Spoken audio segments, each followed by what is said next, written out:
Hey everybody, beta patch just got dropped and I wanted to go over the highlights of it real fast.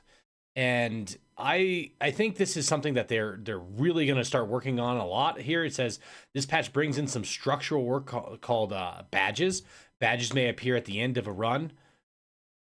Why won't it let me highlight? Wow, that's weird. Okay. Hey everybody, Super Coco Bro here.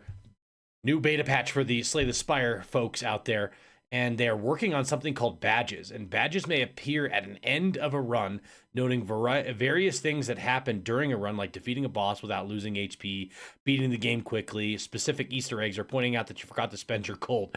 They're meant as little reminders to let you know what was unique about the adventure, which is pretty cool. And now the big things that they actually did with this is they made removing cards way more expensive. You start out at 100 here, right? You start out at 100 and the price increases by 50 instead of 25.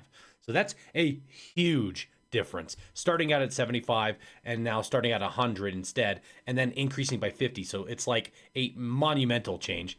I actually they're actually what they were looking for is working on the silent, changing up the silent, and I guess it was big to do so because the Blade of Ink card is completely reworked.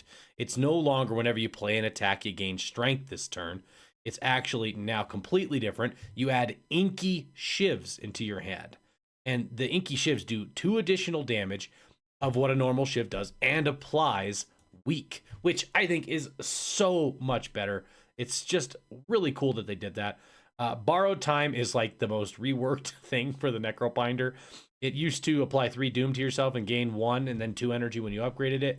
It now costs 1. You gain 4 to 6 energy when you upgrade it, and the cards cost an additional energy this turn. So the whole idea was to be able to play a bigger card with something like that, like Reap and Bury, so that you could actually play it. So that there's more ways to play the Necrobinder, as it says here. Okay.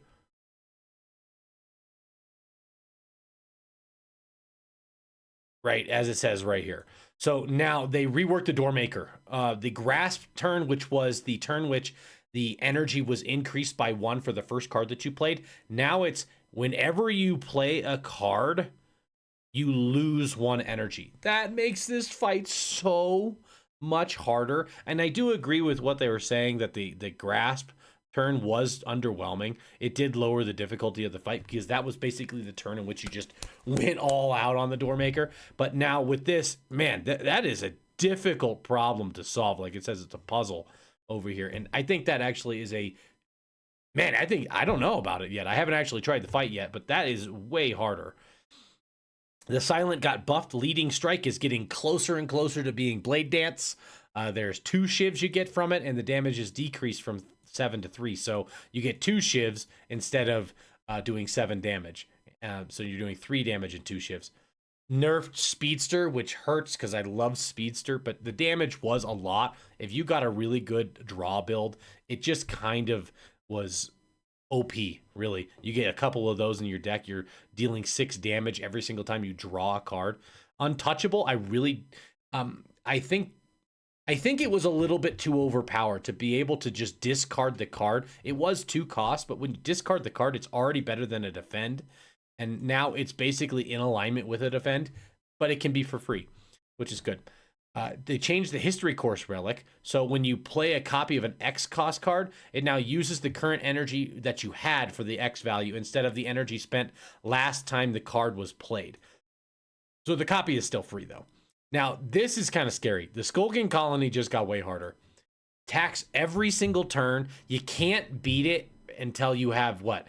It's 6 turns into it, I think. Yeah, you can't beat it until you do 6 straight turns and it deals more damage. That's insane. I'm kind of scared about that one. The Fur Coat now works on enemies that are joining into the middle of the fight, which is okay. That's good. I mean, it makes the Fur Coat better. This Hungry for Mushrooms, the upgrade option for upgraded cards is decreased from 3 to 2, which, you know, I don't like things like that getting nerfed because I love upgrading cards at a huge margin. But, you know, it is what it is. You got to make the game a little bit harder. It does seem like these runs are when you get events, the events are just so powerful. And you want to path into those more than anything else. I honestly don't even know what the Waterlog Scriptorium event is. I've played so many runs and I don't even, that doesn't even occur to me, whatever that is. If you know what that is, please let me know in the comments down below. That would be great. The Whispering Hollow event, I'm, again, one of those that I don't even know what the heck it is, but it's a variance event, so you can get 35 plus or minus 9, so you can get up to 44 or low down to 26. So the more variants. And that's basically the highlights for this. The rest of it is art and user face stuff and bug fixes, which they're just going to continue to do. And I wanted to know what you all thought down in the comments down below. Is this a good rework? Did you think that the Doormaker was a little too easy? Did you want that change to happen so where he's even harder now? Do you like the change to the borrowed time? How about Blade of Ink? Did you like that they added weak to the shivs? Or that Ascension 6 and beyond is way harder with removing cards? What are your thoughts? Let me know. And I'll catch you all in the next video.